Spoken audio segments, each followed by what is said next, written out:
Ask for motion to enter executive session under Rhode Island General Law 42465A2, litigation, legal advice, collective bargaining, administrator litigation, teacher litigation.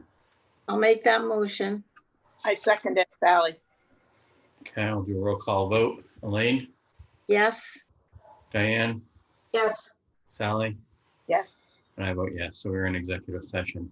Okay, just give me 1 minute to move.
session from recess.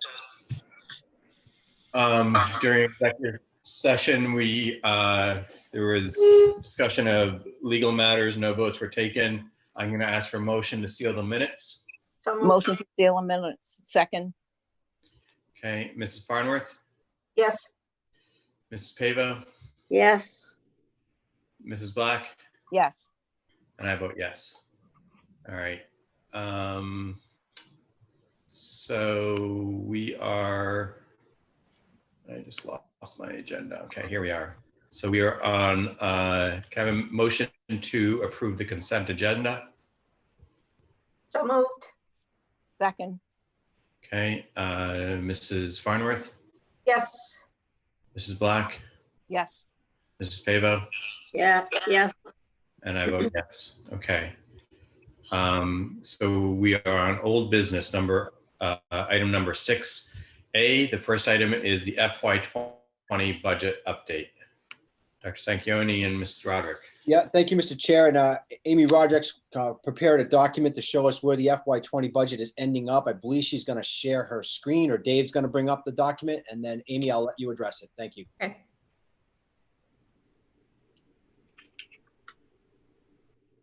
Dave, do you need, oh, there we go. All right. Okay, so this, so as the year has come to a close, every week or week and a half or so, I've been running our expenditure reports and updating it. And so the last time I did this, I ran our report as of, which would be July 6th, but that includes all expenditures through June 30th, as we haven't opened the new fiscal year yet. So, so I know that at the last meeting, I had estimated a loss of about $12,000, but there were, in some of my estimates, in particular, for some of the payroll estimates going through the end of the year, I was a little bit high on some, and that accounts for a decent portion of the change from that to this 139,000. There were some other expenditures that were I had estimated high that came in much lower than I expected. So Dave, could you do me a favor and move to the next page? Thank you. So here, again, most of the categories of our savings are the same. This time I sorted it from high to low, just to make it a little more easy to see where most of our savings are coming from. As you well know, transportation is our biggest savings. And also with our out-of-district placements, with the COVID-19, we didn't experience as much need as we otherwise would have had we been in session. Thankfully, our health, dental, and life came in a little bit lower than we had anticipated. We have some consistent utilization. And then there were some stipends that weren't paid. Fuel oil, we had some, thanks to Amy Donnelly Roach, we have some professional development and mentoring savings, some contracted nursing that we had budgeted that we didn't use, some athletics officials, again, because of COVID-19, we didn't have spring sports effectively, and then we saved a little bit in workers' compensation. And then, so the overages, the main overages came, I spoke to this in the last meeting, came with out-of-district tuitions. These are not the out-of-district placements, but are combined tuitions that we have to pay to like the Met and the Rogers School and to other public institutions where the kids attend for the CTE program. In addition, we also had some kids with IEPs that receive service that are not on the ODP list, but receive services through like the East Bay Education Collaborative and some other agencies that that came in much higher than we had anticipated. And Ms. Farnworth, to your point, I'm working with Amy Donnelly Roach for 21 to get a much better handle on what those are specifically going to be, both regular ed and special education. special education in other categories in terms of therapists, physicians, student assistants, things like that. We had an overage of about 77,000, 78,000. Legal, that as we know is a big expense this year.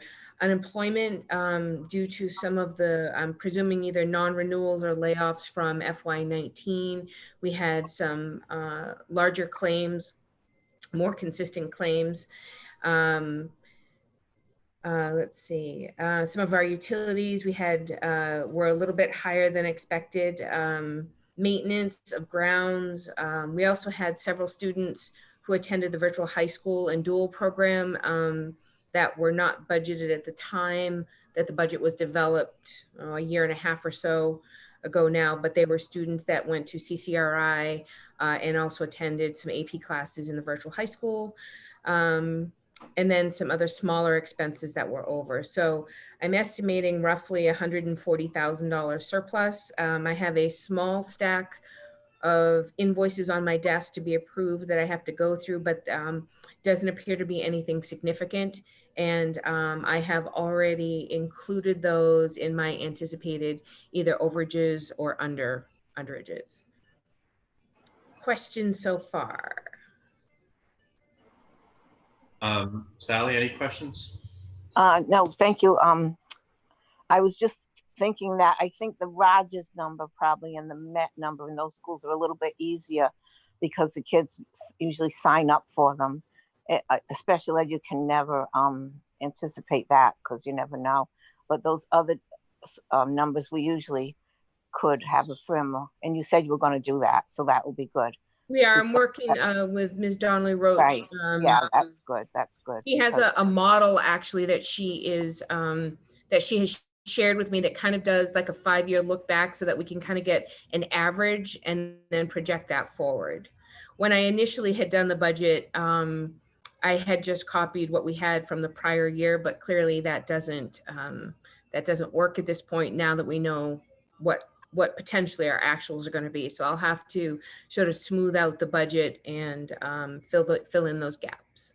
And that look back wouldn't work either because of the new 2.2 with CCRI plus the cyber and all the new programs they have there. It used to be just certain ones, cosmetology, automotive, but since they've expanded, you know, as I see, I think more students might go there. So that's why that might be a little off.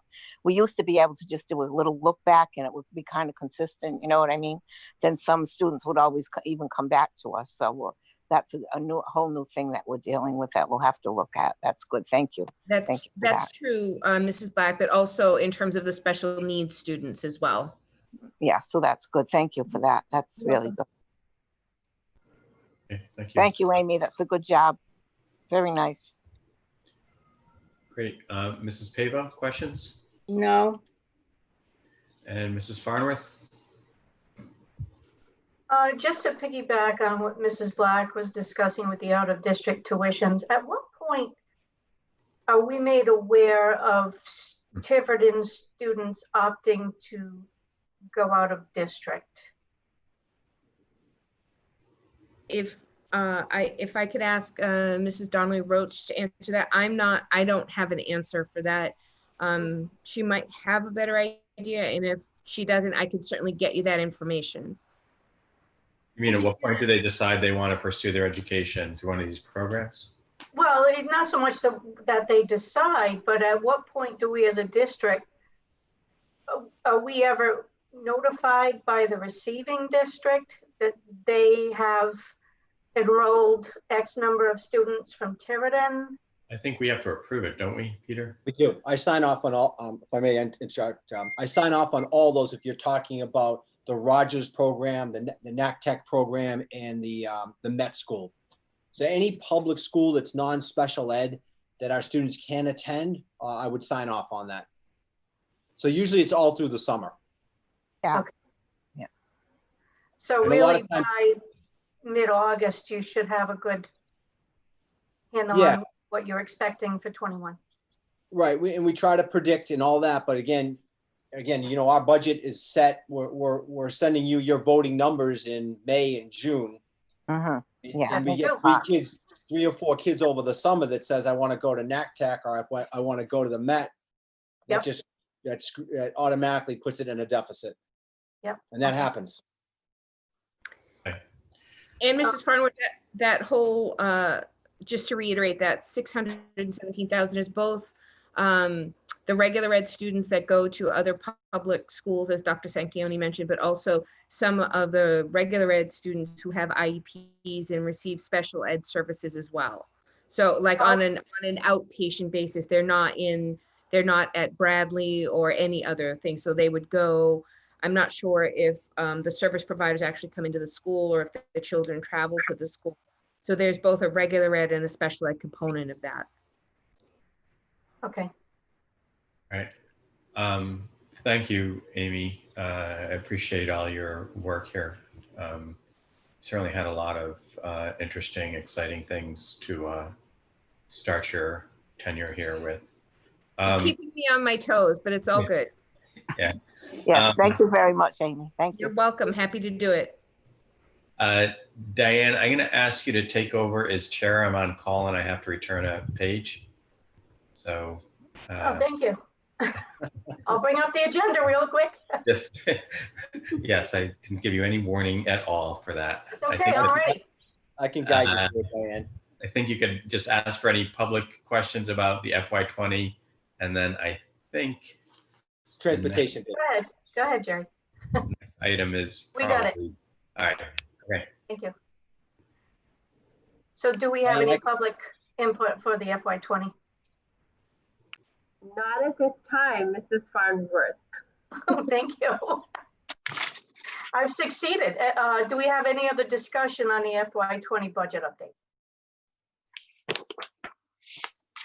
Okay, hearing none, we will move on to item B, the transportation bid, and I will throw that back to Ms. Roderick. Thank you.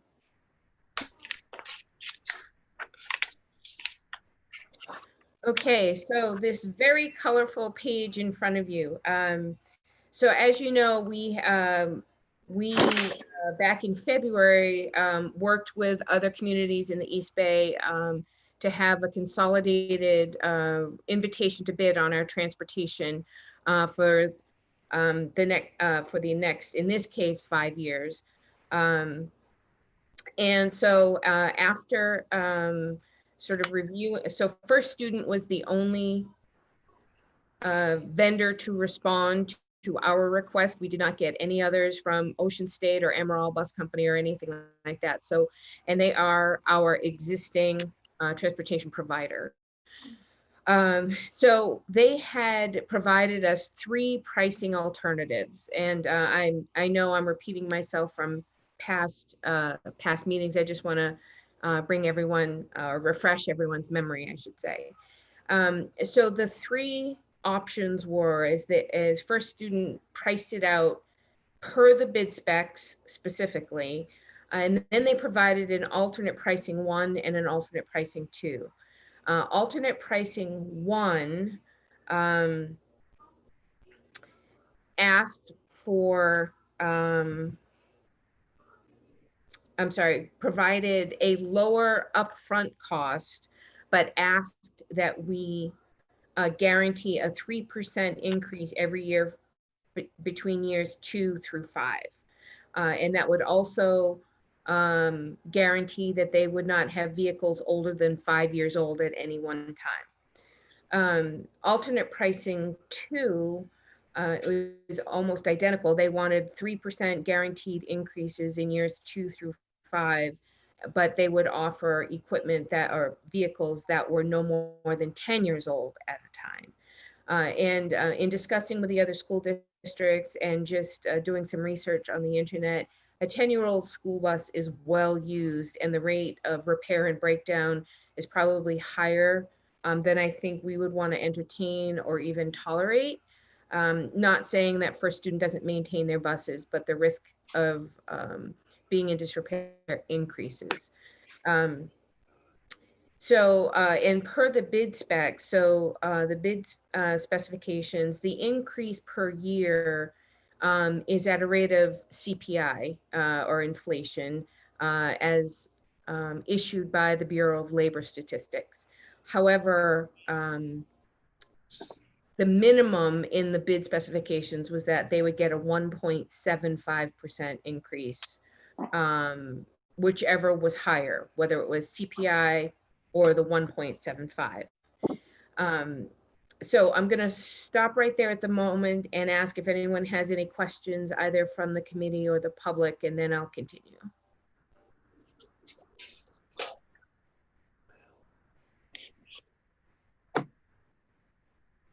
So far, so good. Dr. Lara, can I see you back?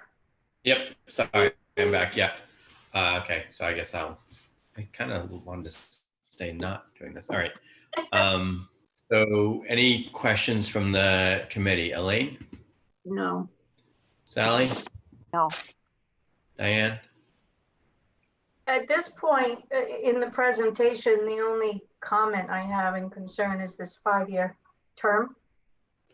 I think it's pretty standard that districts go with a 3-year term with 2 years option.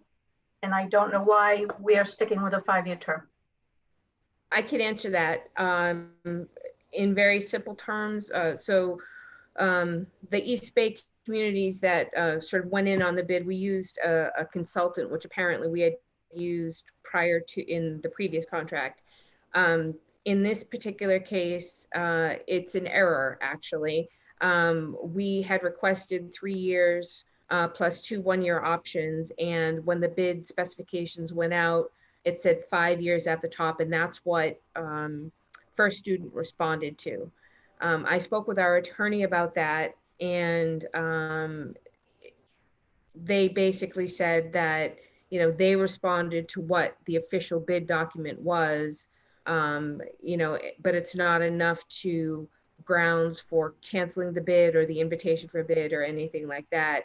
So that they recommended that we go with the 5-year, and then go with the 5-year contract as was in the bid specifications, and then potentially talk to them afterwards about revamping that. Okay.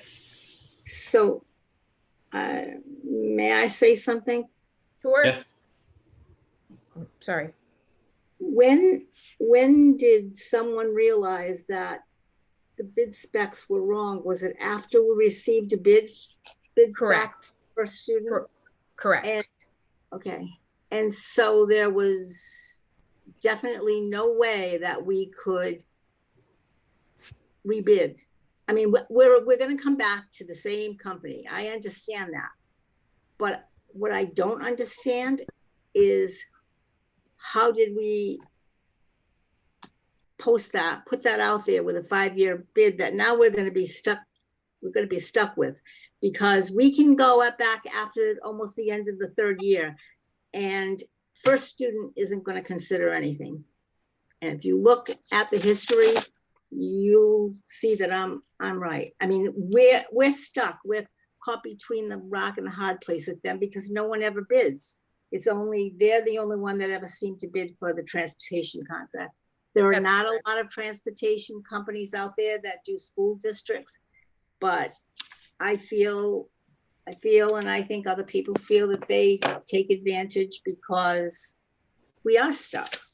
And that, I just wanted to say that. It's a lot of money.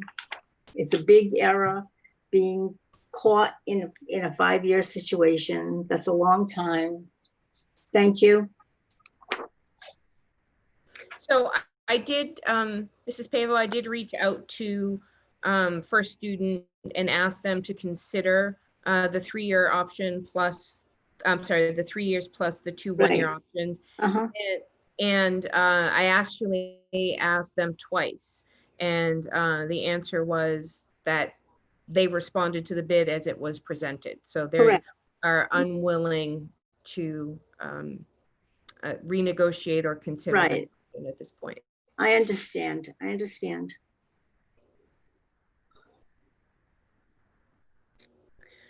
Okay, sorry.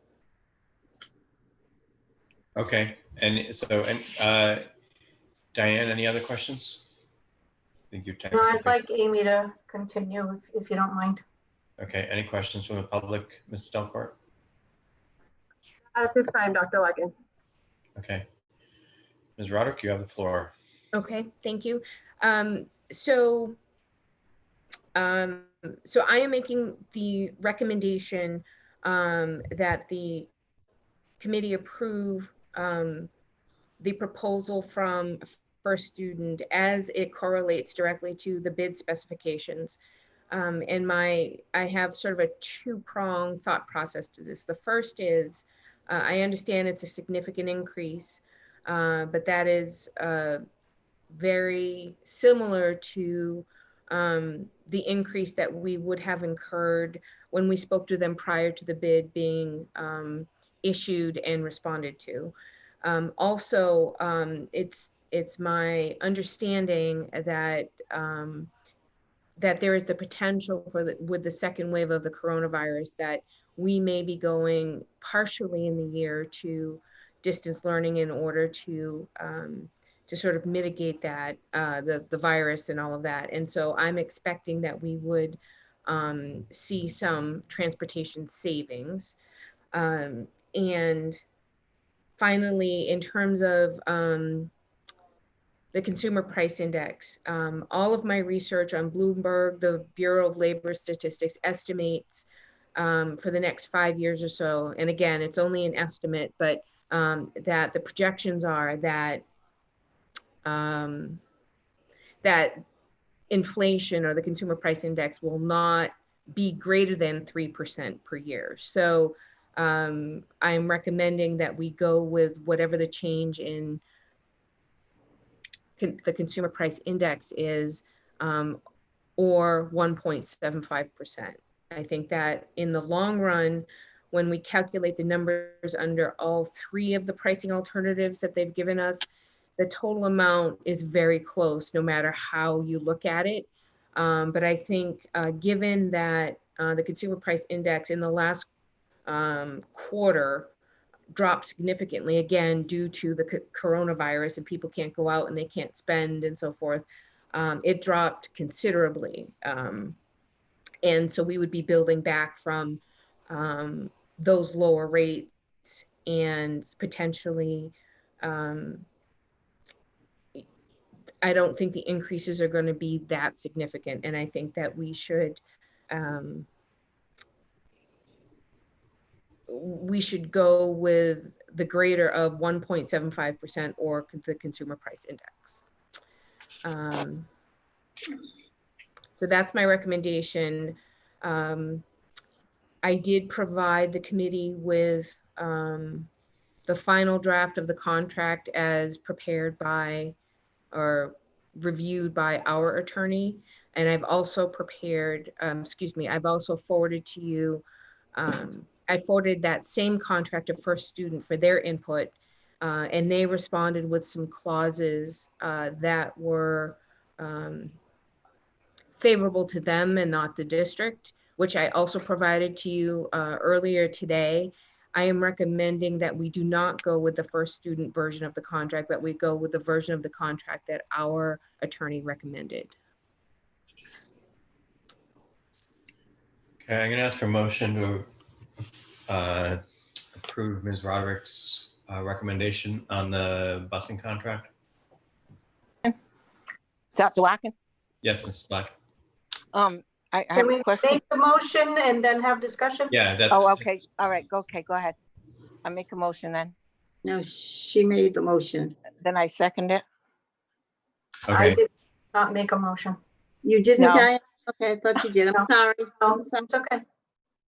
Okay. Does anyone care to make a motion to approve Ms. Roderick's I'll recommendation?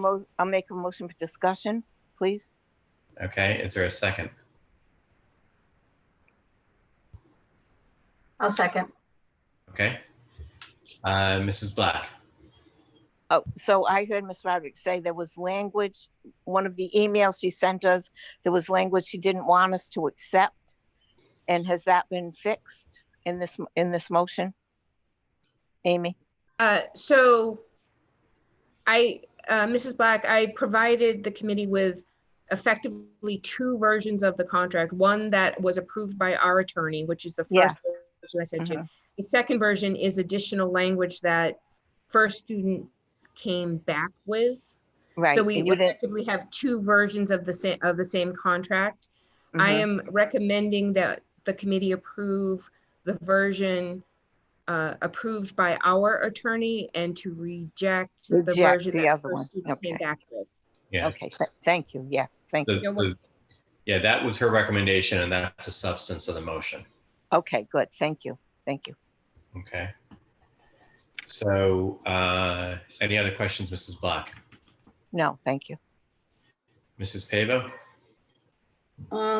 No, Okay. Mrs. Farnworth?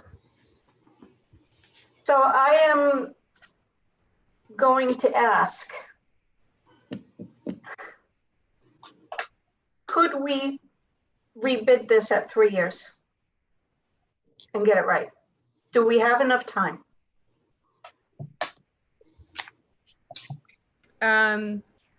Well, this bid, quote unquote, expires on the 12th. Mhm. And my understanding is that if it expires, we can then rebid it. We don't have to honor this, but I can't tell you what they will come back with in their next bid. They could come back with 3 years plus the 2-year options, and it could be exponentially higher. I don't foresee it getting any lower. Just knowing, like, as we say, they are a business, they're trying to recoup, and gain as much as they can, which we understand. They need to survive as well. So I believe we can certainly do that. I just am not sure what the numbers will be if we do that. Okay. Diane, I may want to interject here, and there's a couple districts now who have signed contracts where they're paying a portion of FY20.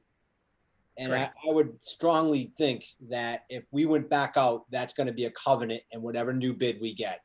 Well, actually, Peter, that's in the new contract they sent yesterday. That's They're correct. asking us to pay.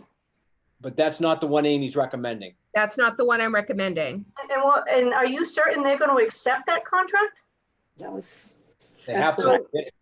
So when they provided the contract, again, I'm sorry, the bid response back at the end of April, they also provided a document that had suggested language that they wanted for us to include. When I spoke with first student Bill Roach and his team, he said at the time that was suggested language. He did not say that it was required. And that was also the understanding of the consultant that helped us with the bid process, that language was not required. I think this is their genuine attempt to cover all their bases financially. And so it's my understanding that language is not required for them to accept the bid. Okay. So just to shine some light on this, they want us to pay almost $200,000 for this previous school year. Correct, which we are not agreeing to. And they want us to cover their COVID PPE expenses for the coming school year above and beyond the contract. That is correct, which we are not agreeing to that. Okay. I mean, they also, given the bid specs that you're recommending, it's a 7% increase for the buses themselves. The monitors, it's a 45% increase. And I did, I will put this out there. I did call Amy and ask her about that today, and that's primarily because they're looking to get a 4-hour minimum as opposed to the current 3-hour minimum. I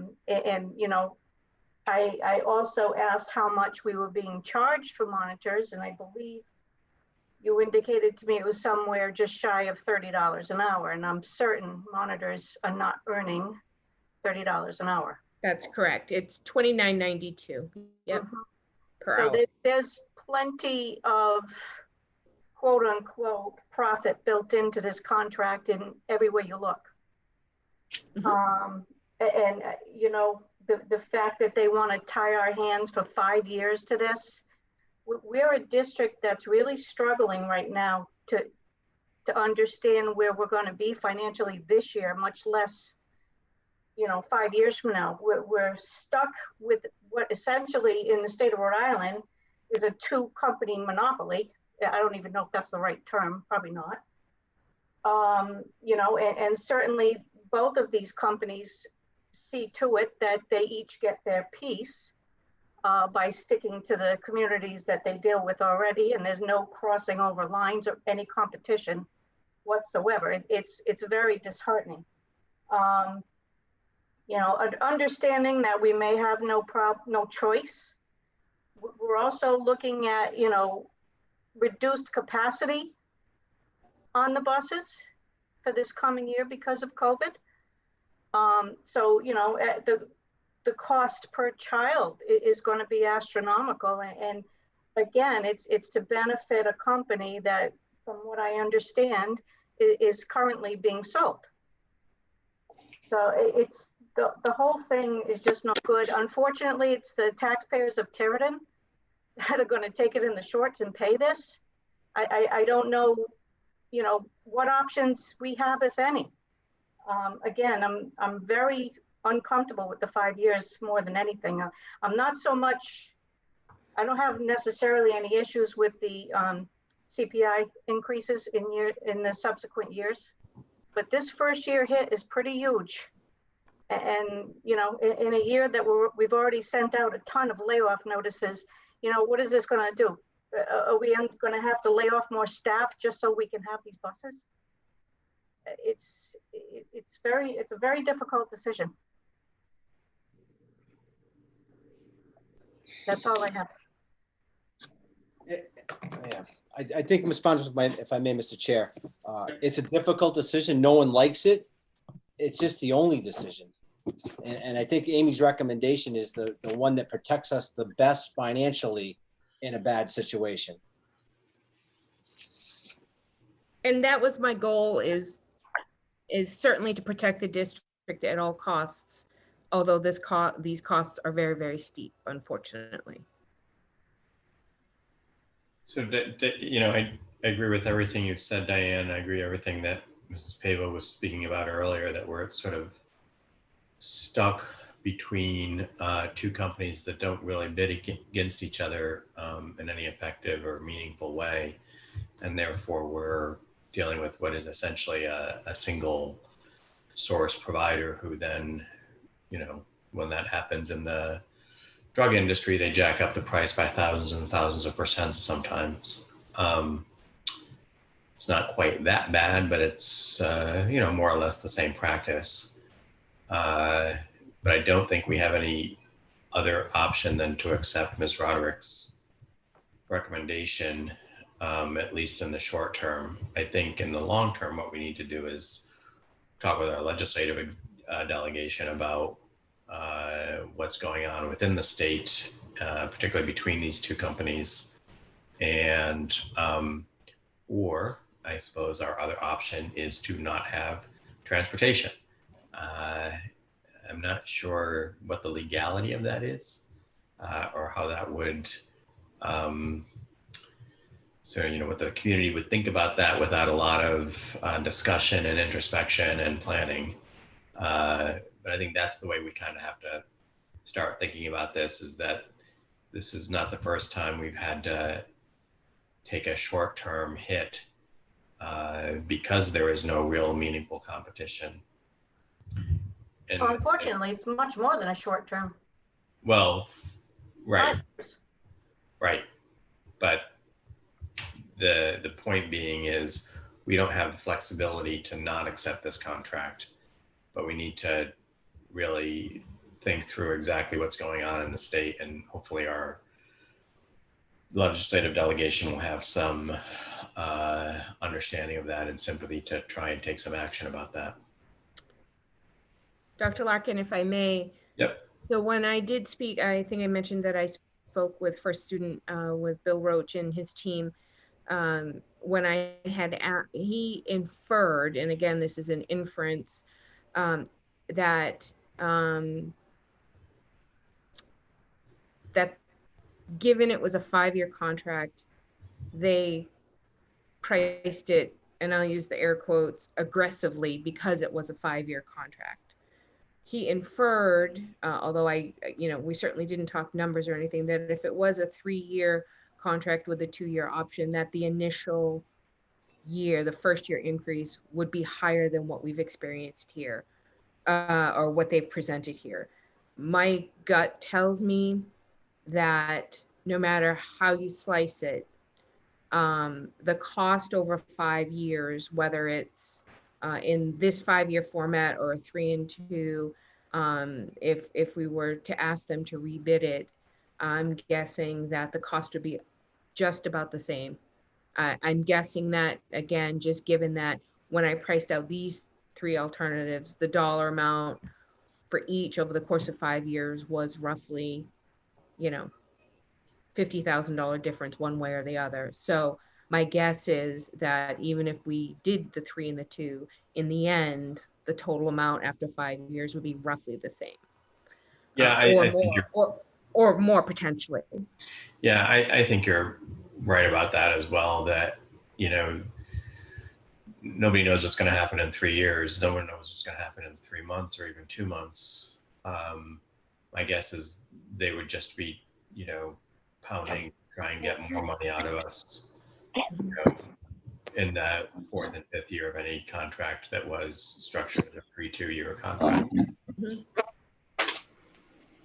Any other comments or questions from the committee? I'd just like. Go ahead, Sally. Mrs. Black, go ahead. Yes, I said I'd like to thank Amy because we've been through this before with this company, and we know, as Mrs. Pavo said, and everyone else, how they act. And I think she got the best out of them that she could in the difference in rejecting some of this. Okay. Ms. Farnworth? Where, as you said, in the legislature, to see what can do, how they can look at this and provide us with some help with this. Okay, thank you. Thank you. Okay. Mrs. Farnworth, anything else?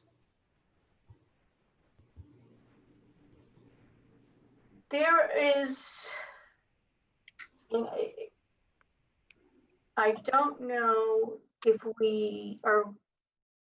this falls under the contract discussion or not. I guess there is some potential to save some money here.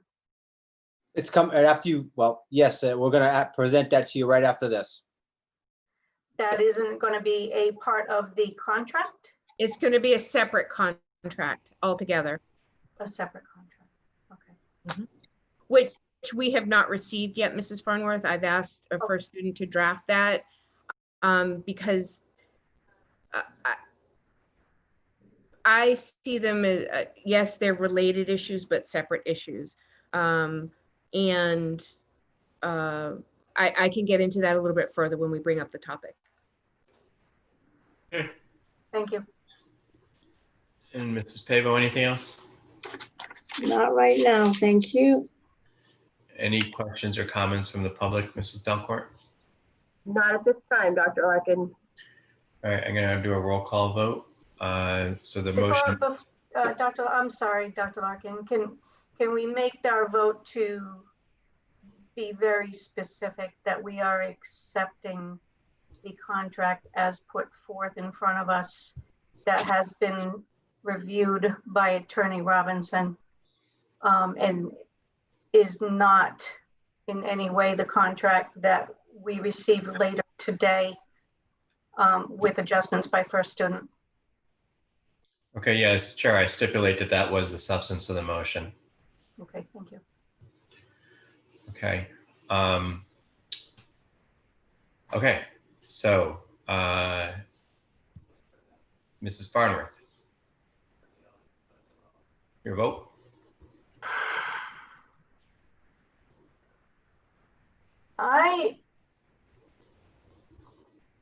I'm going to say no.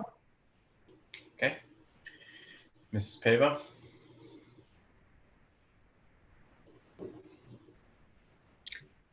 I'm going to say yes. Mrs. Black? Reluctantly and unfortunately, yes. Okay, and I vote yes, agree with reluctance and frustration that it feels like a company that we try to be an honest and fair partner with is not exactly being honest or not honest, not being fair with us. So the motion passes. So next on our agenda is the reopening plan. Actually, Jerry, there's an item Yeah. connected to the bus contract that we need to make the committee aware of. That's what I thought of. Okay, so, Yeah. but that's not on my agenda. Well, it's part of the transportation bid. It's connected to that. It's a separate contract. Okay. All right. And Amy, you want to explain it? Sure. You want it? Okay. Unless you'd like to. No, feel free if you're ready. Okay. Whenever you've got to do it. All right. So I submitted to the committee, I believe it was yesterday, an email summarizing an arrangement with First Student to have them park their buses in part of the parking lot at the middle school. Apparently, for whatever reason, they are looking to move their lot effectively. And in exchange for that, they are willing to either pay us directly or reduce our transportation bill each month by 1/10. You know, we get billed every month for 10 months for our regular transportation. They would give us a credit or whatever you want to call it of $4,000 per month for a total of $40,000 for the year in exchange for not only parking their buses there, but with us providing an office for them and their dispatcher in the middle school. Mrs. Craven and I and the maintenance folks, Dr. Sanchioni,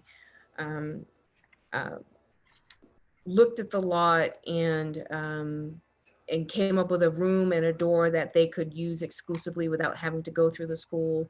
And they would, First Student would be responsible for painting the lines for the buses. There's some additional lighting that they would like to put in that they would put in.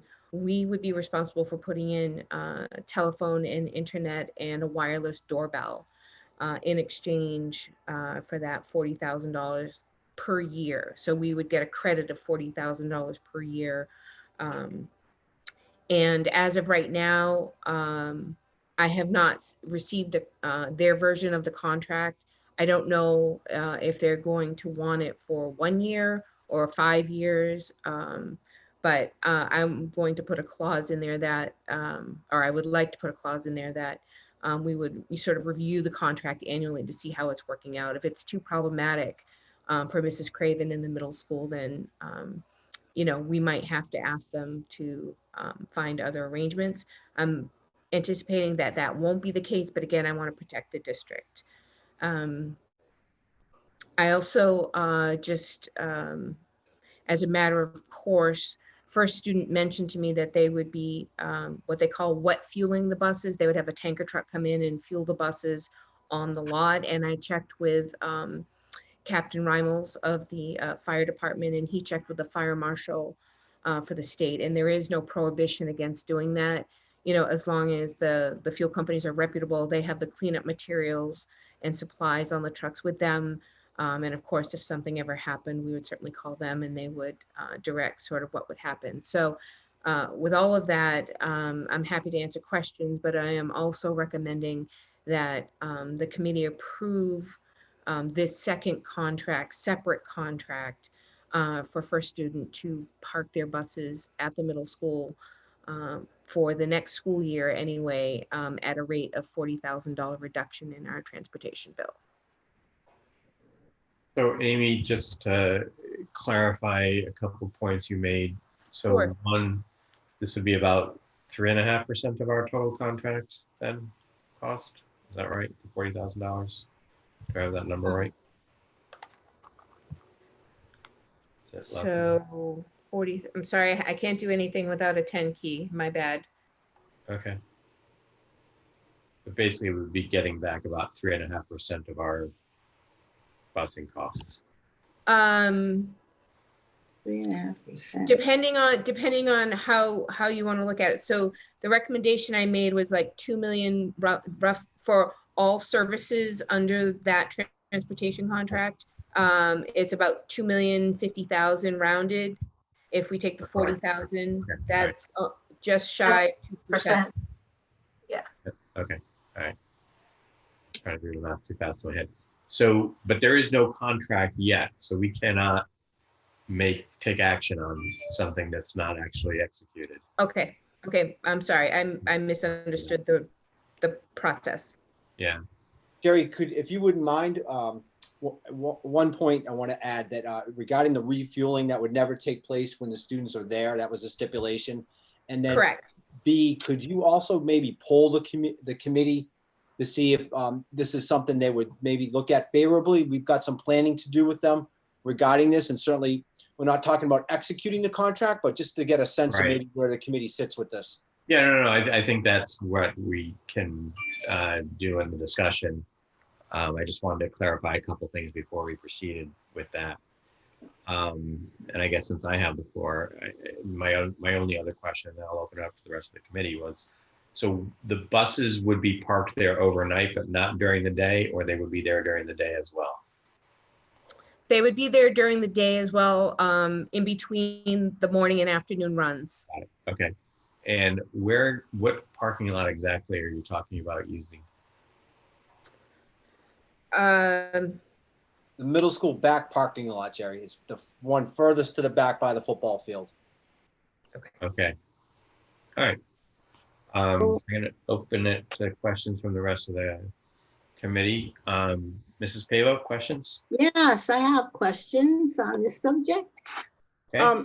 Dr. Sanquioni, you're saying furthest, whatever direction, north from the football field, but isn't it directly in back of the school? Not near the football field, but probably closer to what I call the baseball field. You know, the lower field. Aren't we talking about right behind the middle school, right in back of the middle school? Not right behind, no, the back far corners. If you were driving in, just take the driveway to the farthest point you can go. Right, and you couldn't go any farther. I mean, it's close to that access road we have to connect the two schools. You know, that's not it. So you want to describe Mrs. Craven, I'm going to recognize you. Can you explain where we are going? No problem. It is the field. I'll put it in very simple terms. It's where the white truck is always parked. That's the lot that they will be using to park the buses. Okay, so it's not behind the school. It is not. That makes me feel about 500% better. Okay. But the other questions, I do have some other questions. Okay.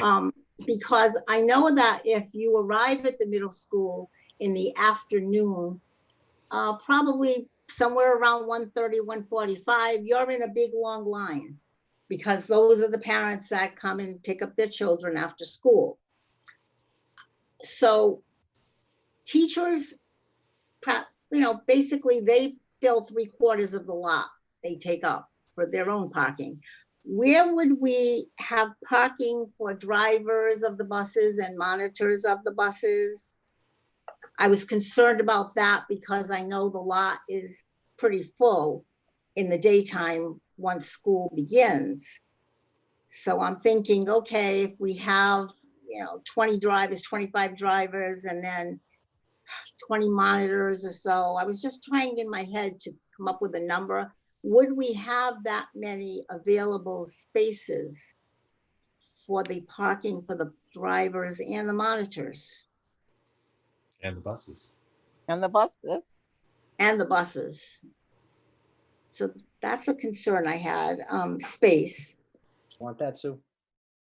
Yeah, that's fine. We do have the lot behind the school where the music Right. is that we can, You that's can- what my thoughts were on where they would Right. park their cars.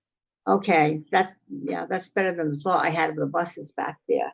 Right. Okay, and so you'd have the wireless bell that they could get indoor 5, but are we then opening up the school to not checking people in and out?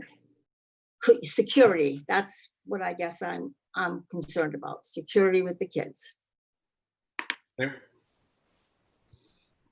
Yeah, I agree. I did talk to them about that. I did raise that as a concern that I have as well. That's why we would have to have that wireless bell. But we would also, it's difficult because we can't block off an exit, so we couldn't Correct. block off that hallway either. But Right. the discussion led to us having the wireless bell where Sherry would have to buzz them in. Okay, all right, so that's some security, that's better. Okay, I think, the first thing was that, I think that was it for me. So we're talking about people who are the drivers and the Right. monitors on the buses who already have access to Right. the students and have passed all the appropriate Right. security clearance. But they don't have access to the building without being True. checked in. That was my concern. Yeah, that's correct. They have access to the students. They don't normally have access to the building, but Right, so something to be ironed out. correct. Thank you, Mrs. Crean. You're welcome. Mrs. Black? Do we know how many buses they have? 29. 29. How many? 29? 29.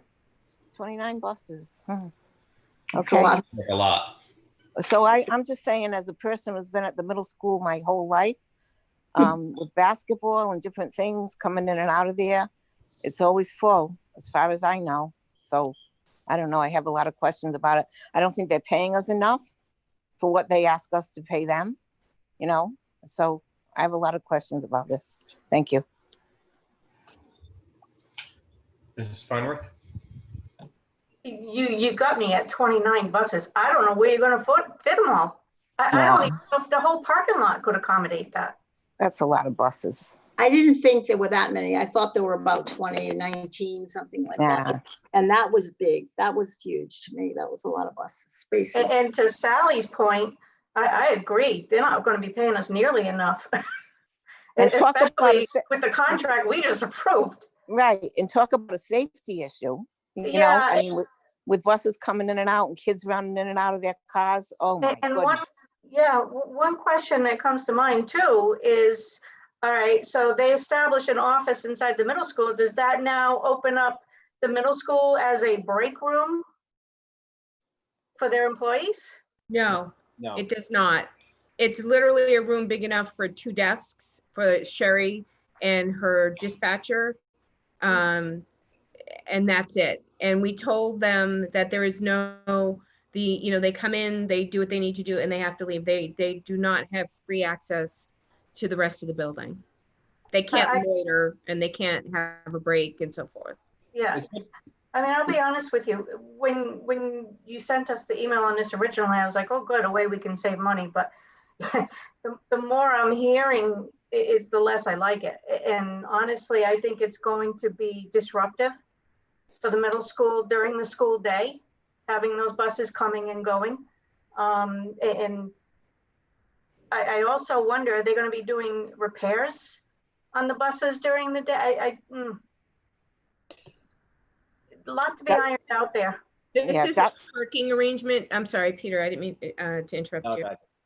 This is a parking arrangement. They would need to take the buses elsewhere for service. They have a spot to do that. And Mr. Chair, if you don't mind, a couple of things. So I walked a lot with Mike and we measured out the spaces. So we feel effectively we could park the buses there. That didn't really seem to be a concern of ours. I mean, granted, I haven't been there at night for a basketball game, but I think what we saw was still plenty of parking on the upper lot there where the staff parks now. Regarding accessing the building, it's simply Sherry sees them. She knows who it is. She buzzes them in. They get their keys and they go. They're not in the building. They don't hang out in the building. I think it's probably as safe as it possibly can be because, again, we know these people. They're certified. They're approved. They already work with our kids. It's a quick turnaround. And the buses won't be there when the arrival of the middle school. They're already gone. They've already gone out to do the high school route. And then they run into the middle school route and then into the elementary route. And they're gone before when the middle school dismisses. So as far as that was our number one concern, would this cause any issues with traffic? So the buses are not there at the middle school drop off and or pickup. Now, granted, do they come back after the elementary run? Yes, and I imagine that's probably like around 9:30, 10 o'clock. But again, the middle school is in session. They should just roll in, park, and then the people leave. 29 buses when school is in session? Well, they're not there when the school's in session. Well, they come back, right? They're back. Right, during the day. The teachers are there already. Right. No overlap with pickup and drop off. Although years ago, the drivers used to take their buses home. I think occasionally some of them do, Some do. because I have seen them at private homes, but not, not a lot, substantial number. I have one more question that I just thought of as you were speaking. In the morning when they come in early in the morning, will they have to enter the building? If they do, will they just go in through that door with some kind of a code or whatever it is? Or will a custodian have to be there at 5 o'clock in the morning? I didn't think of that until you were saying something in it. I just thought about that. Because they do come in at 5, 4:30, and, inclement weather, they may come in a little earlier, get their buses started, get them cleaned off.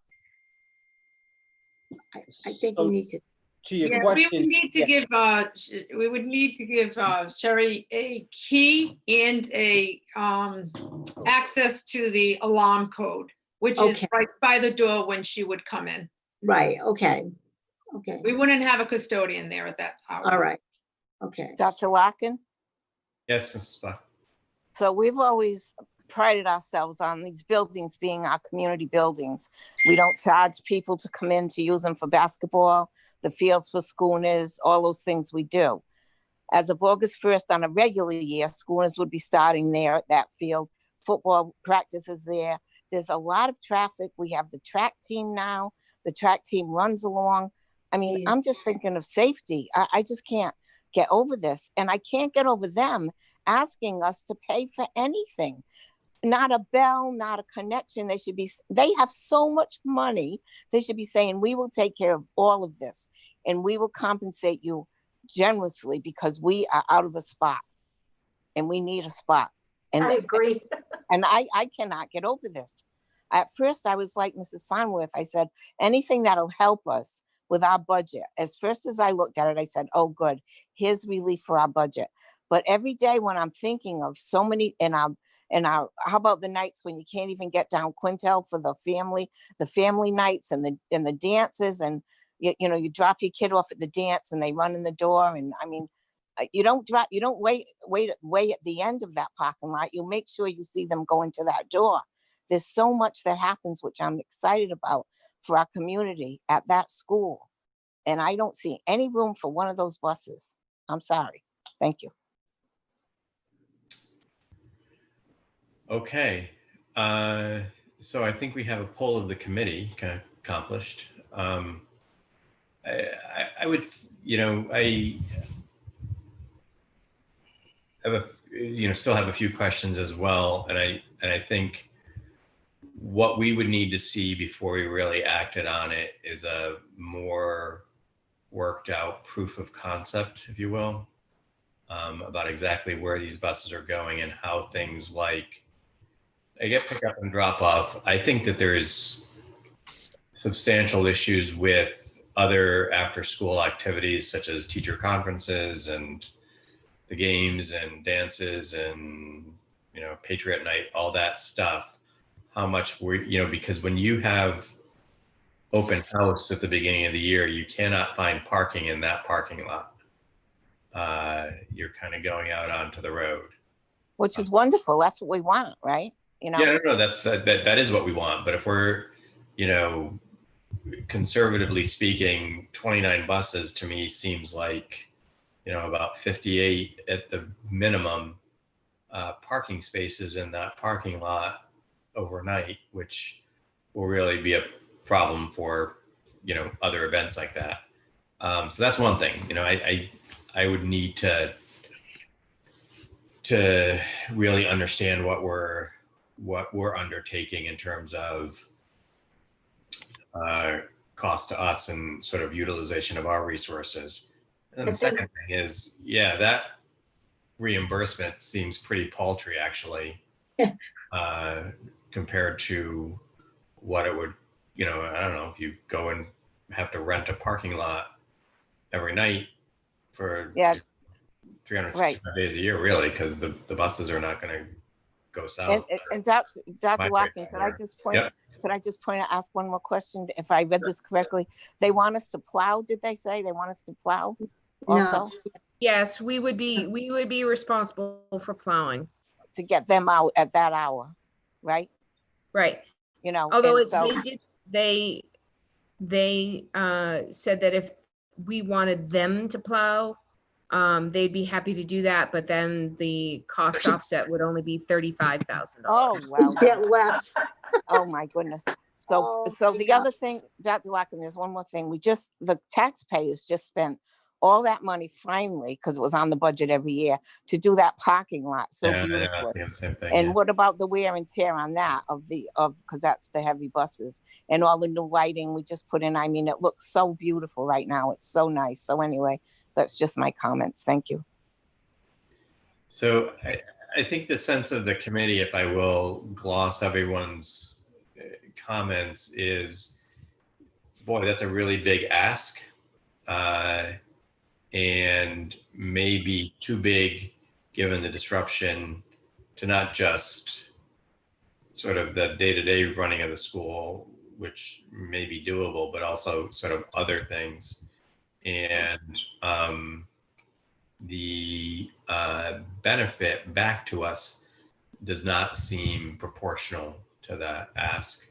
So I think any contract that you bring back to us has to really show some, you know, real substantial benefit to the district, and really work out exactly how we're going to deal with some of the more logistical issues. Can I ask one more question? Sure. Was the high school ever considered for this? No, Why not? No. I'm not sure where you're going to put 29 buses at the high school. In the student lot, when they're not there. Yeah, it does. I think our thinking was that against there's the so many fence? more events at the high school with, you know, night games for sports and drama, and not as many at the middle school. I mean, this is not a personal issue for us. We're No, bringing. no. Yeah. Could I you mean, split to them me, up? the They access mentioned the high school to lot me. at the high school is a lot easier. So if we're really just looking for a parking lot, couldn't you split them up? That's an idea too. Feel more comfortable having 15 buses in each of the lots. And I have never gone and counted the spaces. The high school seems to have more capacity to me than the middle school. So I mean, something I to don't think know. about. Anyway, I think you have a sense of the committee, unless you want to ask other questions of us, and, you know, see what they come back with a contract. Is that fair? Yes, I will do that. Okay. Thank you, Amy. Thank you. Any questions or comments from the public, Mrs. Delcourt? There sure are. So we have Alyssa S. Asking, aren't there only 14 buses used in Tiverton? Where are the other 15 buses being used? Or would they use as standby buses? So they would be used, I believe, by Little Compton. Trying to remember. I'm trying to remember the communities. They'd be used by Portsmouth. So currently, First Student has a lot for all of their buses in Tiverton. And they service more than one community with those buses. So these are not standby buses. So it's not just Tiverton's buses, it's buses for Little Compton and Portsmouth as well?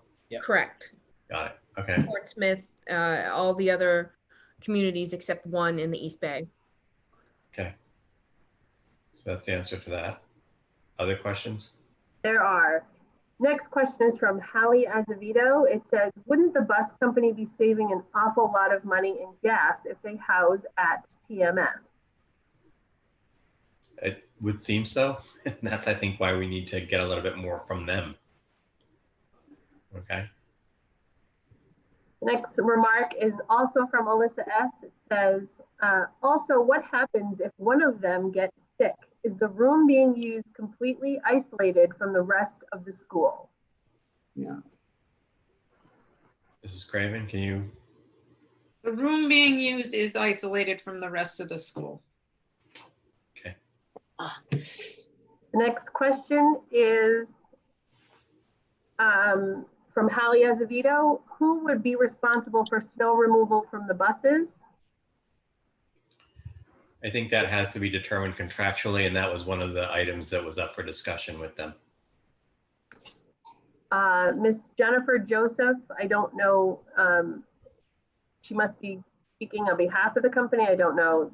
She says the employees do the snow removal themselves for the buses. We have snow teams. Okay. She also says, not sure about the parking lot. I'm not sure if she can speak on behalf of the entire company.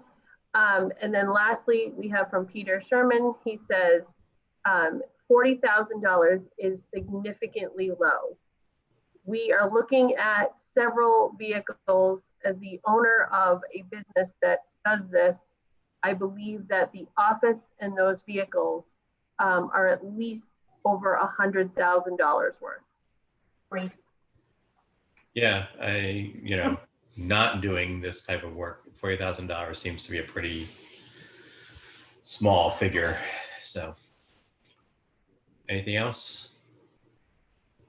Not at this time, Dr. Larkin. All right. So, I guess we'll see what happens when you guys try and negotiate a contract with them. Okay.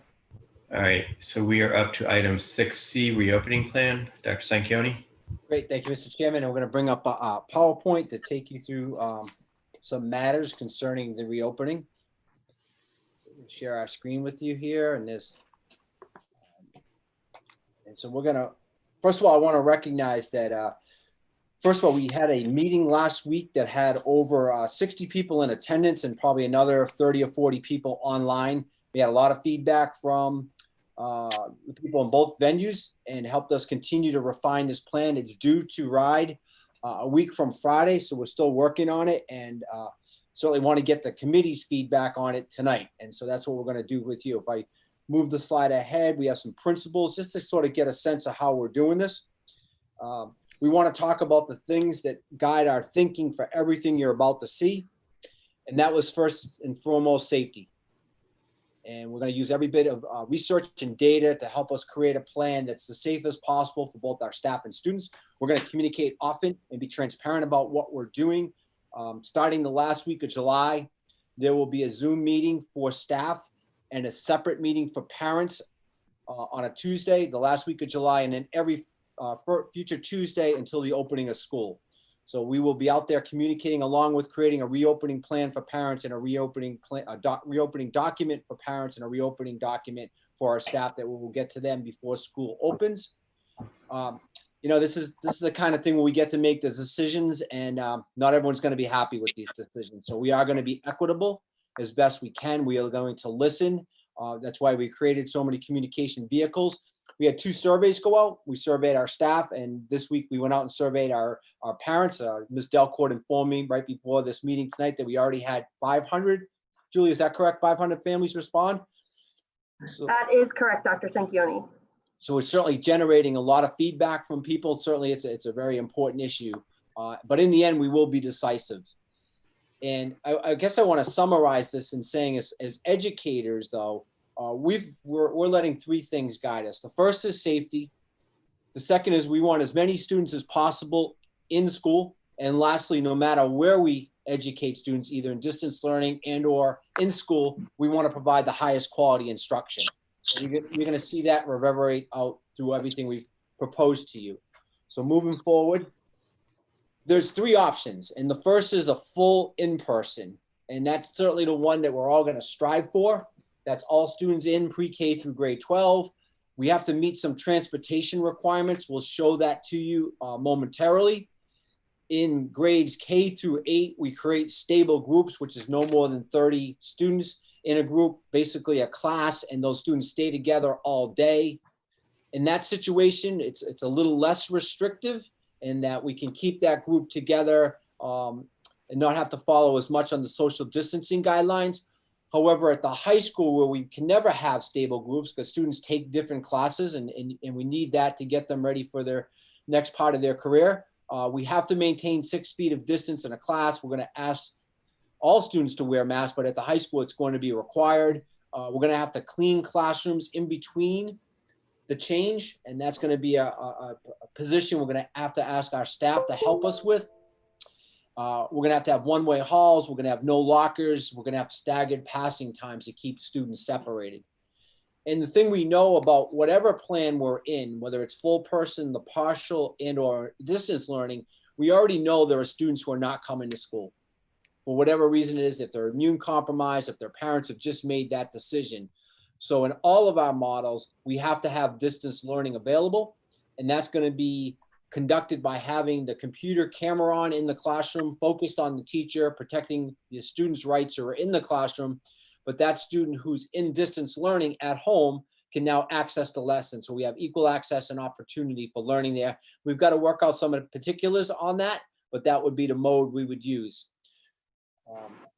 So Doc, I don't know if you want to stop at each scenario, if you just want me to go through it. I think it might be better to go through.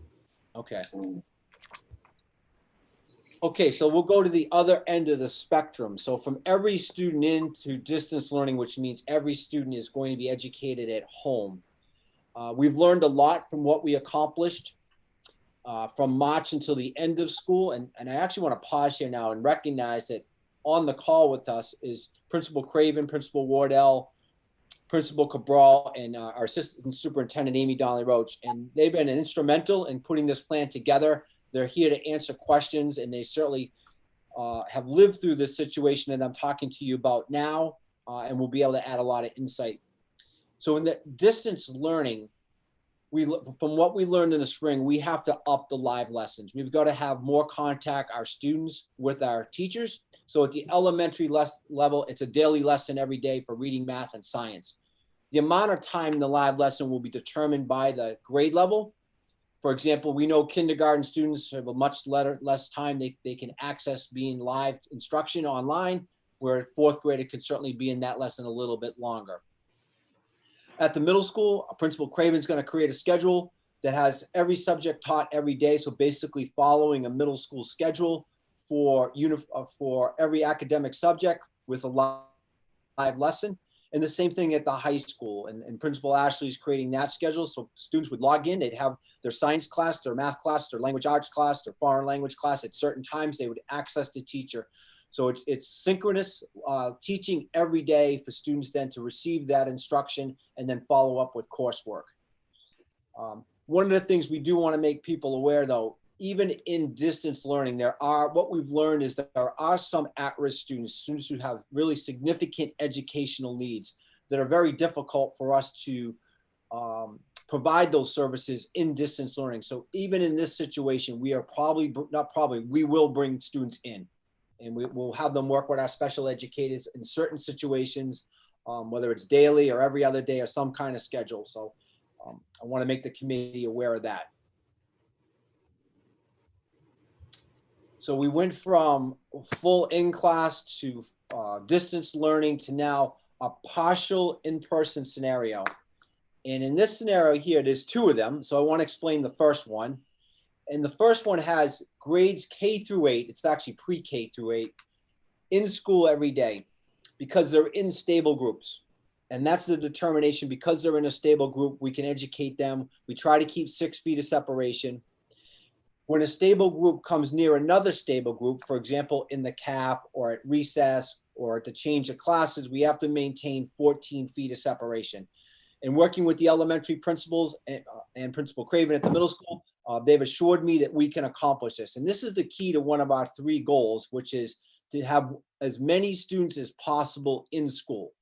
So by having stable groups at the middle school, which is a little different than how we would normally educate students, we allow every student grades 5 through 8 to be in school. At the high school, because there are no stable groups, we're going to be restricted to 50% of the students in school. And they must maintain 6 feet of separation in their class. Working with Principal Ashley, he'd like to set up a system of 2 grades in, 9 and 10 for a week, then 11 and 12 in for a week. When they're not in school, they're in distance learning, and we'd be rotating that. And again, I just want to make the point that there are going to be students who choose not to come. And if that happens, we will provide distance learning by utilizing the camera on the computer while the teacher's teaching in the classroom. And so moving now to a real critical topic, and I'm going to insert this one here before I get to the second partial in-person learning, and that's transportation, because this is really going to govern if we can do full in-person teaching or if we can do the partial model I just described. By the regulations given to us by Ride and the Commissioner, we're only allowed to have 25 students on a bus. We have 14 buses. We run 3 runs. You just saw the contract. And with 24 students on a bus, 25 students on a bus, if everything broke out appropriately, and it doesn't work this way, but just for examples here, we could transport 1,008 students. That leaves approximately 600 students that normally would take a bus not being able to, but it's not going to work out that way. A couple factors before I get into this deeper. All students taking the bus are required to wear a mask, and they will be screened before entering the bus. And the question I often get is, what is that screening? And that has not been determined yet. So we're going to hear about that hopefully as soon as possible. But the bottom line is we cannot safely transport our middle school and our elementary students the way we did it this year. We need to rely upon our parent population to help us with walking school buses where groups of parents work with groups of students in a neighborhood and walk them to school on a daily basis, or we carpool. Because one of the things we know, if a lot of parents elect to drive their kid, we are going to have massive problems entering and exiting our building. We're going to create significant traffic jams. We are working on alternative drop-off spots. I was working with Principal Wardell today about using the lot behind the athletic field at Pecasset as a potential drop-off spot to keep as many cars, to lessen the amount of cars who would be driving to that school. So we've got some things to work out here. If I go back to the partial model where 2 grades of high school would be out at one time, it does free up space on the bus. And so I want to make the committee aware that one of our options now is to move our 7th and 8th graders onto a high school bus to maximize. And the only reason we're doing this is to get all 5th through 8th grade students into school every day. So we're contemplating that. If you see Principal Craven with more gray hair, understand that she's now going to try to create 2 competing schedules for 7th and 8th graders and 5th and 6th graders while operating a single middle school at the same time. So what we're suggesting here is we need help from parents, and that is in the survey that just went out. I'm glad to already hear that 500 people have filled it out, and if everyone else could, that's really going to give us the data we need to know what model we can enter into, because transportation really is going to be the guideline right now for us. And so one of the other ways we looked at mitigating transportation and lessening the amount of students on our buses, designating these streets here as walker zones. Our principals have gone out and looked at these streets and the houses on them and have come back and expressed to me that they are safe walking areas. In addition to that, our bus company has gone out and done the same thing. So two groups of people now have suggested to us that in fact we could have walkers here and these students could walk to school safely. So we had partial in-person scenario 1, and just to take you back for a moment, that was all of the K-8 students in and half the high school in. In partial in-person scenario 2, we're restricted to have 15 students in a class K through 8. So the way we're going to address that is to split the class in half and rotate in 1 week and out another week. So again, most of our classes are around 20, 22. If I just pick 20, for example, 10 students would be in, 10 students would be home week to week. At the high school level, we're restricted to 25% of the students who are in. And in that situation, we would rotate in a grade level. So 9th grade would come in for a week. They'd go home for 3 in distance learning. 10th grade would come in, 11th grade would then come in, 12th grade would come in, and we'd just keep rotating it that way. Again, with considerations for special populations of students.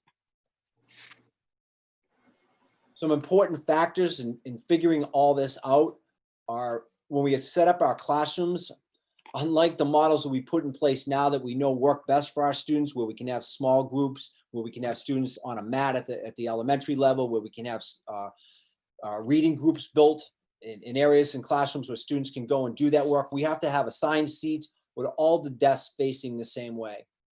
Our hallways have to be staggered. We're going to have to draw lines down to keep kids separated. They're going one way.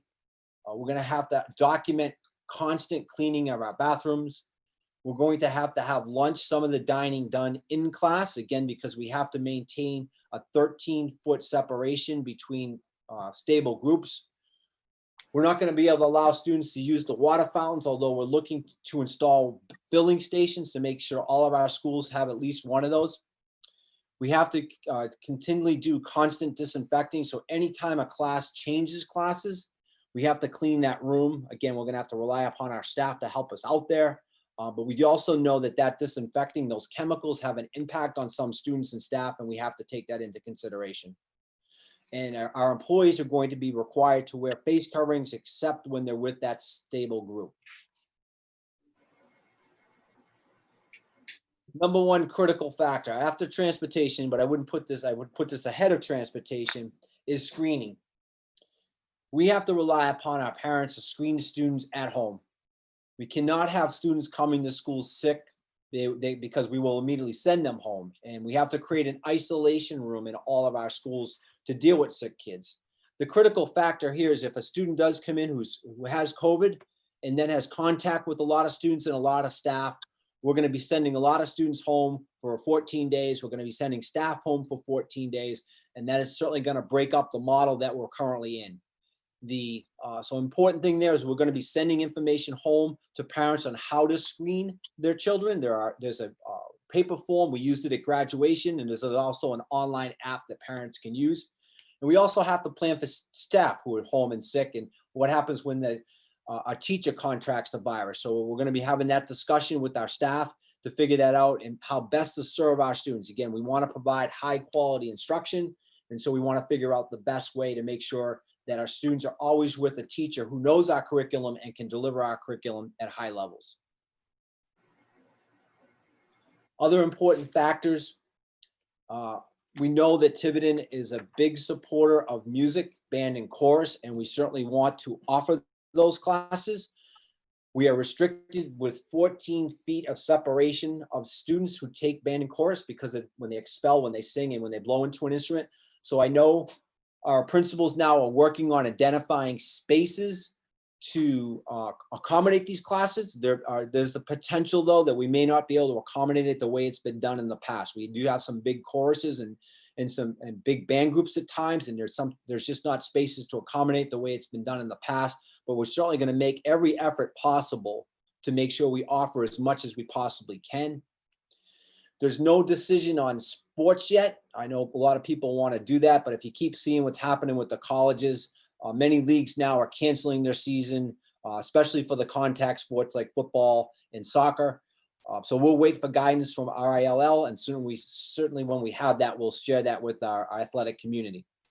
We will continue to run our before school program and our after school program, but we will have to follow the guidelines of separating students by 6 feet and having them wipe down areas and so forth.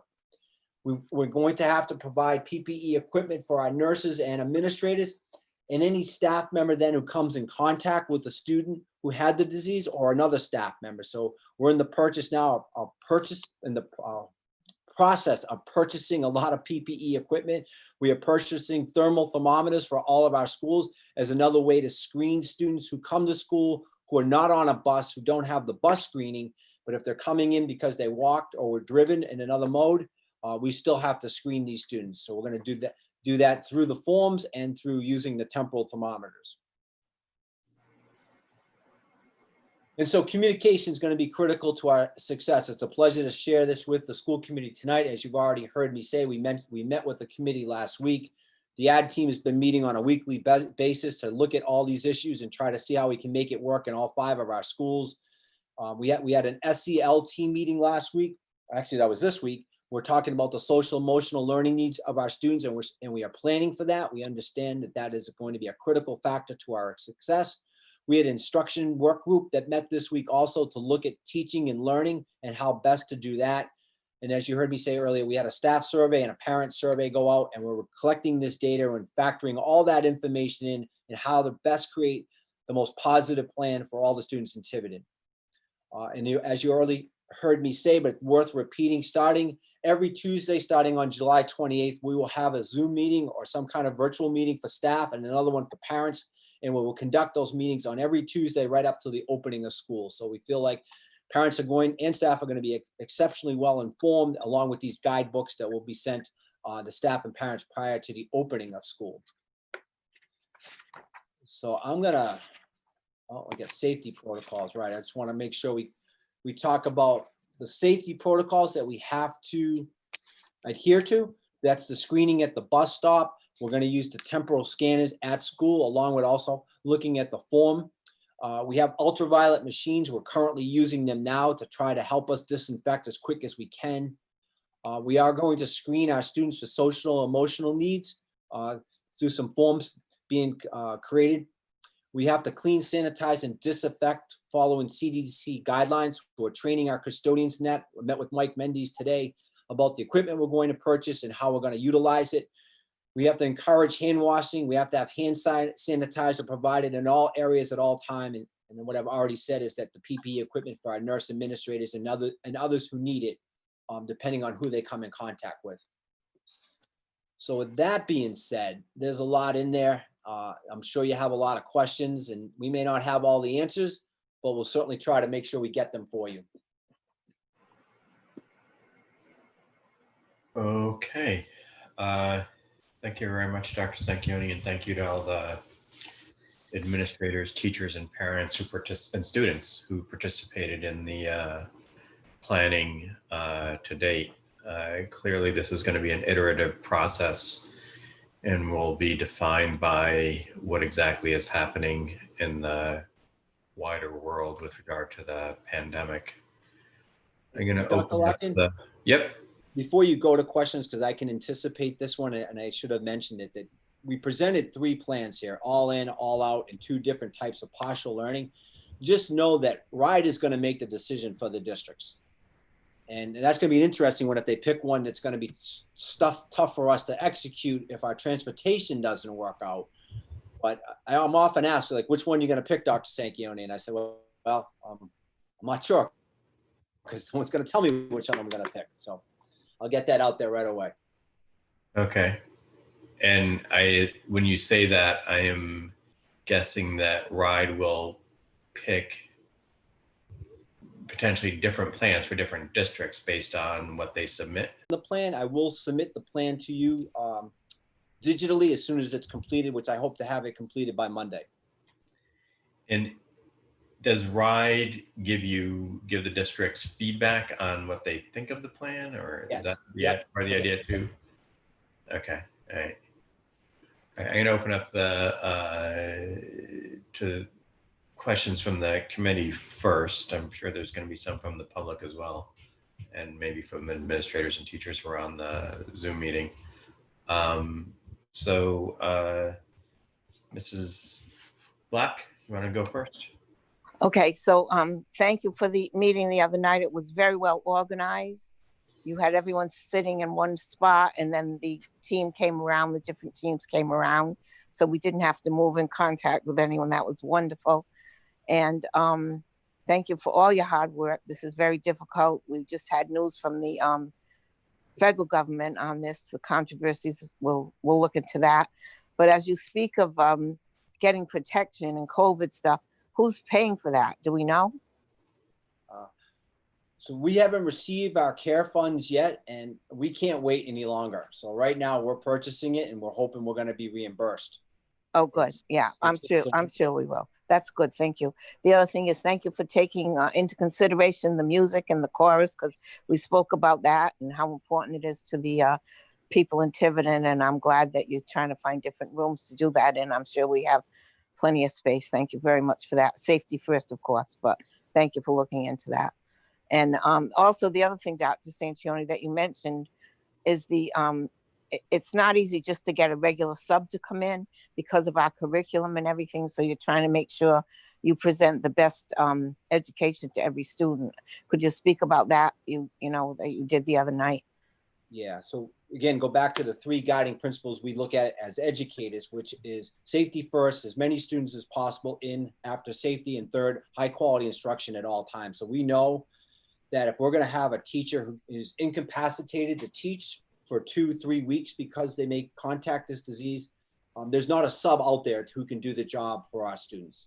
So we need to work with our existing staff on how we're going to distribute students into classrooms that have high quality instruction, high quality teachers. So it's a process, and it's a lot of discussion. We have meetings set up with NEA early next week, and we've been discussing it with the teacher groups we've been meeting with. The response from the teacher group so far has been pretty positive, I think, because they recognize that we want to do what's best for our kids. And the other thing, you mentioned NEA, so that's good. And how about Council 94? You're also working with them on all these issues? That. Yeah, absolutely. Yeah, and then you'll be letting the people know. We're going to work on that too. The ones that were given notices, you're going to be letting us know about that and them. Yeah. As soon as we get a budget, the 2 main questions there are, first, what situation are we educating students in out of the 4 I presented to you tonight? That'll answer one part of the question. And the second part is our budget. And I know today the legislator was looking at the education budget. I didn't see what came out of it, but hopefully we'll get news on that pretty quickly. Okay. Thank you. Thank you. Thank you, everyone, for all your hard work. Okay. Mrs. Pavo? I'd like to also thank everyone for their hard work. I can't even begin to imagine coming up with a plan to, help every one of our students. And we've got more than one plan. It's monumental. I only have a quick question. I've had a few people ask me or say to me, well, I don't think I'm going to send my child back to school, even if we're all going back. I'm going to opt to homeschool them. Well, wouldn't distance learning cover what they're calling homeschooling? I mean, could we allow 50 or 60 people to homeschool their children, or would they participate in a distance learning piece? Go ahead, Dr. Yeah, great question. So it's probably educating parents that they have options in these plans. So if we are all in and you're going to choose to keep your student home, we want to educate them. We're like, no one does a better job than us. And which is why we're putting in place a distance learning plan for all in or the partial. So we need to make sure parents are aware of that. Homeschooling is a personal decision. I mean, a parent certainly could elect that, and then they're somewhat on their own at that point. But we would strongly suggest, look, let us do the job. We're good at this, what we're trained to do, and we'll do an excellent job in distance learning with your child. Thank you. That's what I would suggest also, so that their children will be on the same page as the other students who are, coming into school. Yeah, and if I may, I had a parent contact me today who was asking about homeschooling, and I think she was confused because she didn't realize distance learning was different than Mhm. homeschooling. So she was Okay. using the same term. So I think it's educating families as well. Yeah. Thank you, Sue. Thank you very much. Yeah. That's all I have.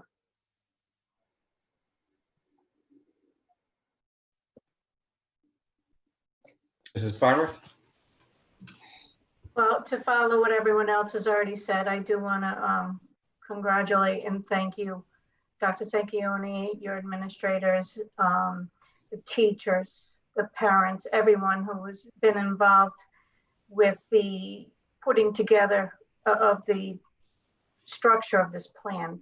I've heard a lot of great things that came from the meeting. There was honest discussion. There was a lot of back and forth, and people in general, at least from the parent side, but we're very happy to be part of that process, and I hope that we do continue to keep them as part of this as we go forward, because without strong parent backing, you're not going to have success. Now, with that said, you also need strong teacher backing.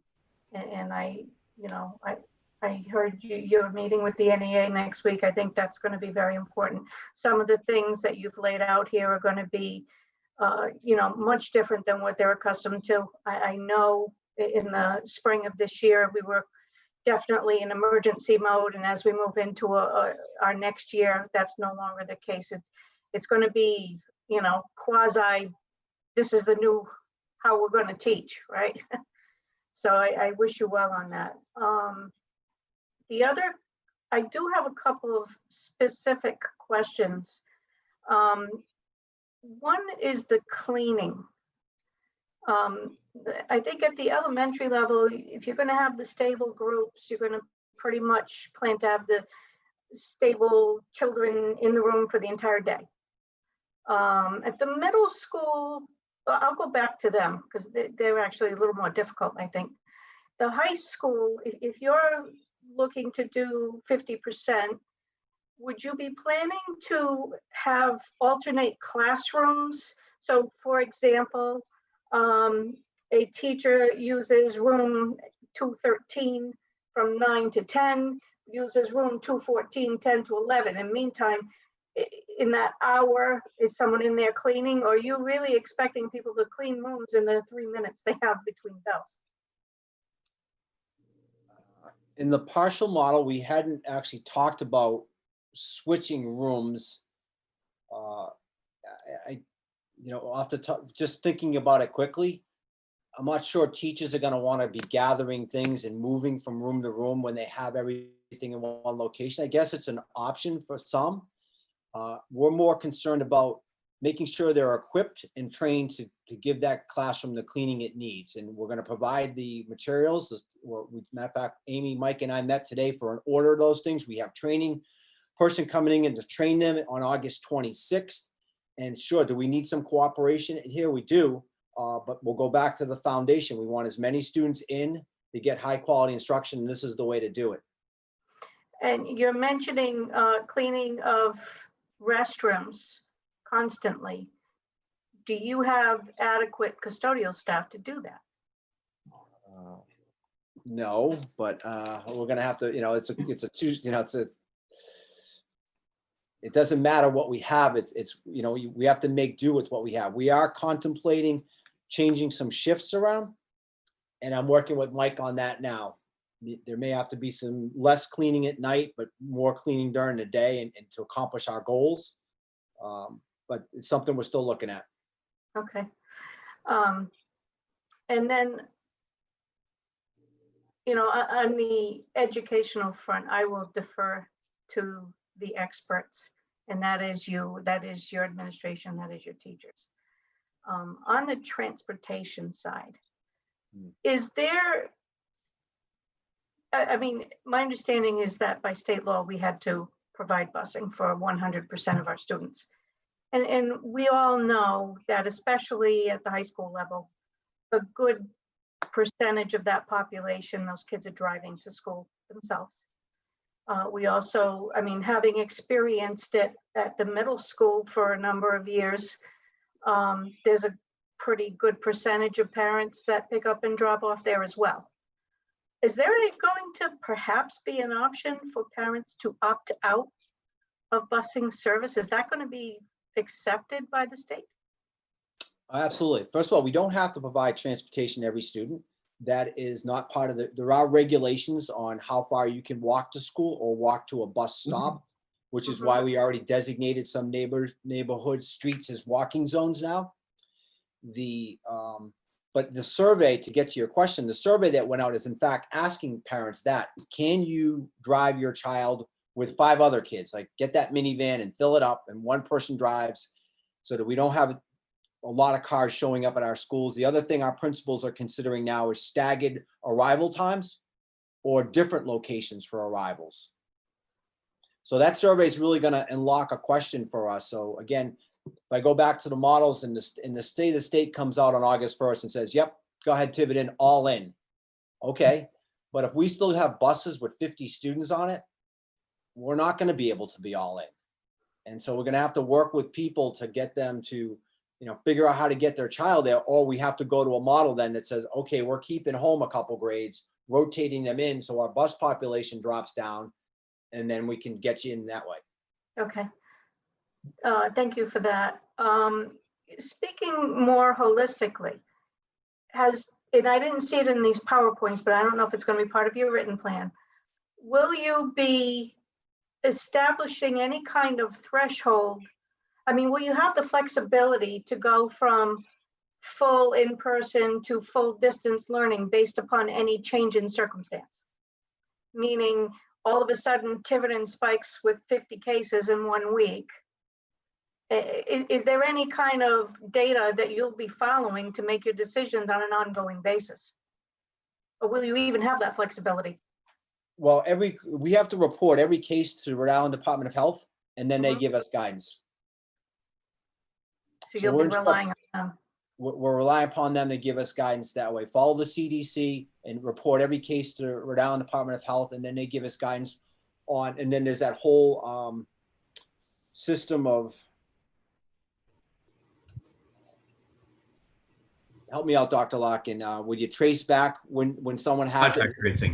Contact tracing, thank you. So we've got to follow that process now, which is, again, why we say to parents, one student comes in with that and then makes contact with a whole bunch of teachers and a whole bunch of other students, we're sending a lot of people home. And so we want people in, so we need a lot of cooperation. So we report that to the Department of Health, and they give us guidance then on who goes home, who stays, and so forth. So one thing that is part of this is an ongoing discussion between the Department of Health and RIDE regarding a lot of these issues. And I don't believe they've set firm policy or practice on this yet, but one of the reasons why you want to have a stable group is to limit transmission, but then also if there is a case in that group from a medical or public health point of view, and again, I'm not speaking on behalf of anybody, but sort of my own, I guess, professional opinion. Within that group, as long as it's stable and isolated from others, and they're, sort of observing best practices of social distancing and mask wearing and that kind of thing. And again, even the mask wearing still isn't clear exactly how RIDE is going to come down on that. Right now, it's a recommendation that masks be worn more or less in all circumstances. I don't think they've made it a requirement for districts yet, but we may need to consider that. But if there is a case within the stable group, if the rest of the group is well and and have been observing social distancing to the extent that they can, and the other things that try and mitigate transmission, they theoretically can continue to still be in school. Transportation becomes an issue, but these are all kind of wrinkles or permutations of the problems that would need to be decided on a case-by-case basis. And as I said, from my own, sort of my other life, I know that a lot of these things are still being worked out between the Department of Health and RIDE. They have, and Dr. Locke, if I could interject, because you brought up the mask issue. So we are requiring masks. 3rd through 12th grade, we are requiring masks. K1 and 2, we're going to be purchasing shields. And, for parents who are out there and listening right now, it's an understanding that, children are a little less susceptible to this, this disease, but our staff isn't. And we have to instill confidence in our staff. And it's the one way we can make sure that every staff member will feel comfortable walking into that school on August 31st. So we are going to do that.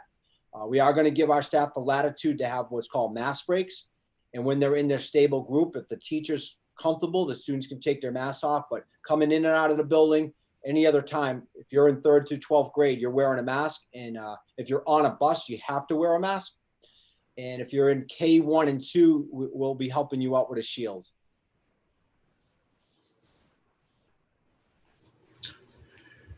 Can I just ask you one more question, and I will yield. Have you put together any plan for ongoing feedback from the community? Because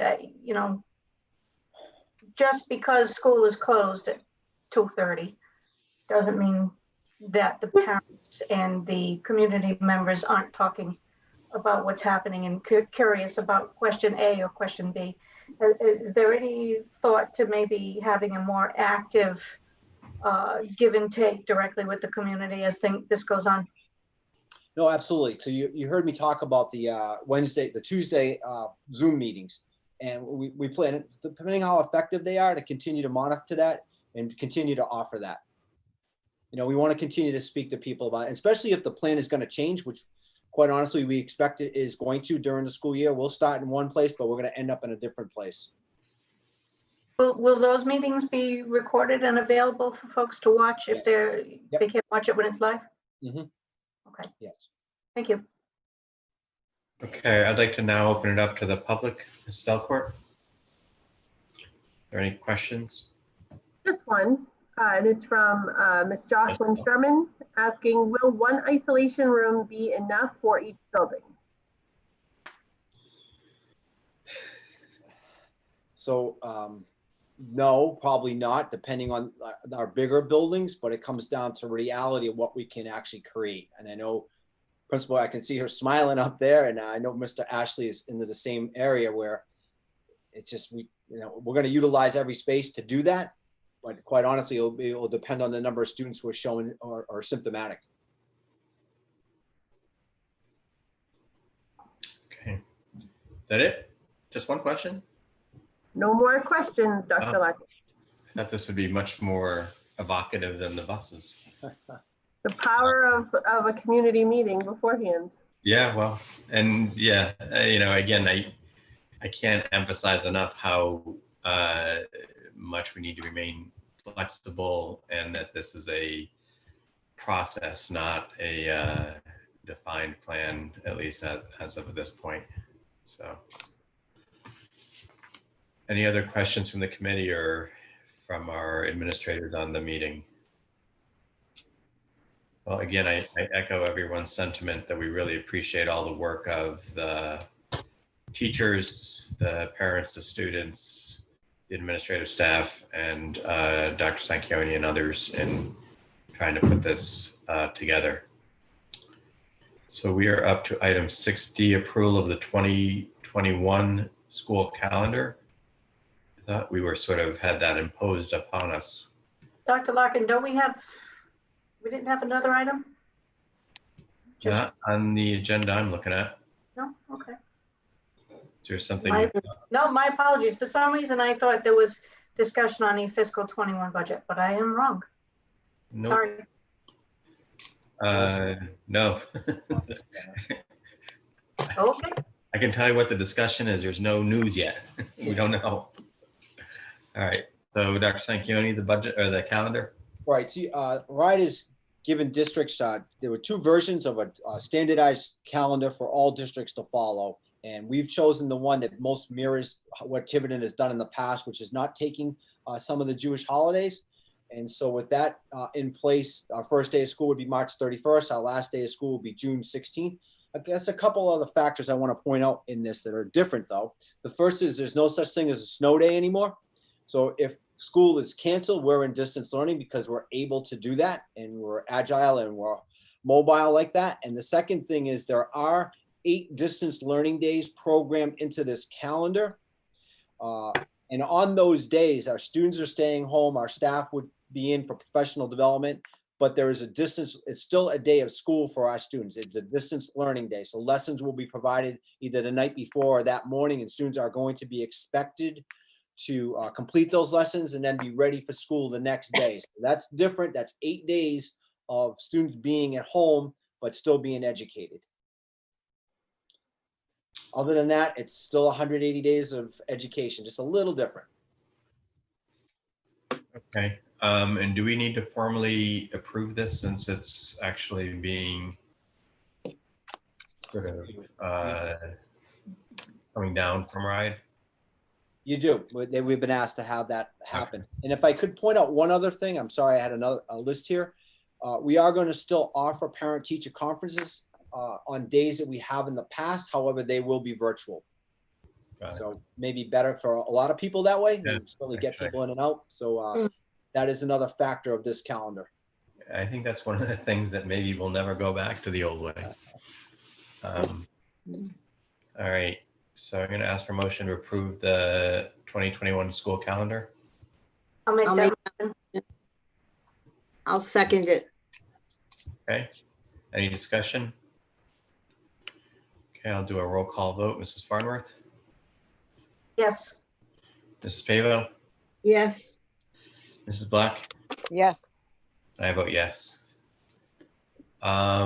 So that ends our agenda under old business. There's really nothing under new business. Announcements, scheduled meeting reports. We are not scheduled to meet again in July. Do we need to meet again in July, Dr. Sanquioni, for any We particular? do. You are scheduled to meet July 21st at 6 p.m. We talked about that event in executive session. Yep, but other than that, Other than that, I strongly suggest we meet again prior to that date. prior to the 21st.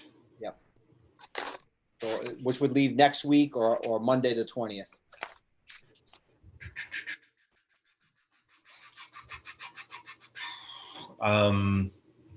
Right. How does Monday the 20th work for people?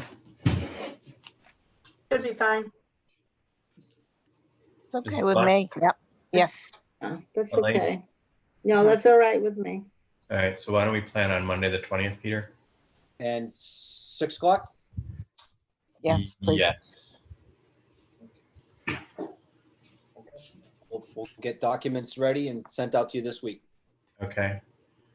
And just sort of a meeting business meeting thing is okay, it's good for Mrs. Palish. The budget committee is meeting tonight trying to, I guess, get some feeling for where we are with the budget process, which just sort of seems to keep on going further and further into the future. Right now, I believe the legislature is, which is really the first thing that has to happen is Congress has to act, I think. And then once Congress acts or does not act, the legislature needs to approve a budget, and we need to know what state aid is before anything is really triggered on a local level. They had requested we actually meet with them this week, and it didn't seem like that was something that would be too fruitful given the many unknowns that need to become knowns before we can really get a better grasp of the budget.